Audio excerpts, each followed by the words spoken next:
Morning. તો આજે છોકરાઓના નાસ્તામાં છે પાસ્તા. બે અહીંયા રેડી થઈ ગયા છે. તો જો અહીંયા બને છે ગરમા ગરમ રોટલી અને આ આપણે કરી નાખી ગરમા ગરમ રોટલી. તો મસ્ત ફૂલેલી ગરમા ગરમ રોટલી ખાવા બધા આવી જાઓ. તો અમારી રોટલી તૈયાર થઈ જાય પછી અમે જમવા બેસી જઈએ.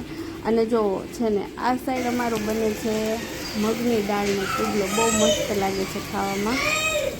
જે આપણે દાળવડાનું બેટર બનાવ્યું હોય એમાંથી પુડલો બનાવ્યો છે મગની દાળનો, એટલે ખાવાની ઓર મજા આવે છે. બહુ મસ્ત બને છે અને ઢોસાની જેમ ઇઝીલી છે એ ઉથલી જાય છે. એટલે એક વખત બધા ટ્રાય કરજો, બહુ મજા આવશે. તો આ છે અમારા મગની દાળના પુડલા. જો મસ્ત બને છે.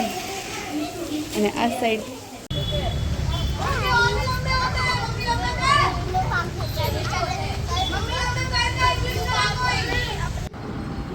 તો અમે જઈએ છીએ બહાર. જોવો અત્યારે જઈએ છીએ બહાર, નવરા થઈ ગયા છીએ અને વાગી ગયા છે 10:30. તો જાય છે બહાર આટો મારવા. મસ્ત ઠંડો પવન છે અને રાતનો મસ્ત નજારો છે જોવો અમારા રોડનો. તો જઈએ ઠંડુ પીવા. તો ચાલો બાય બાય, ગુડ નાઇટ, જય શ્રી કૃષ્ણ.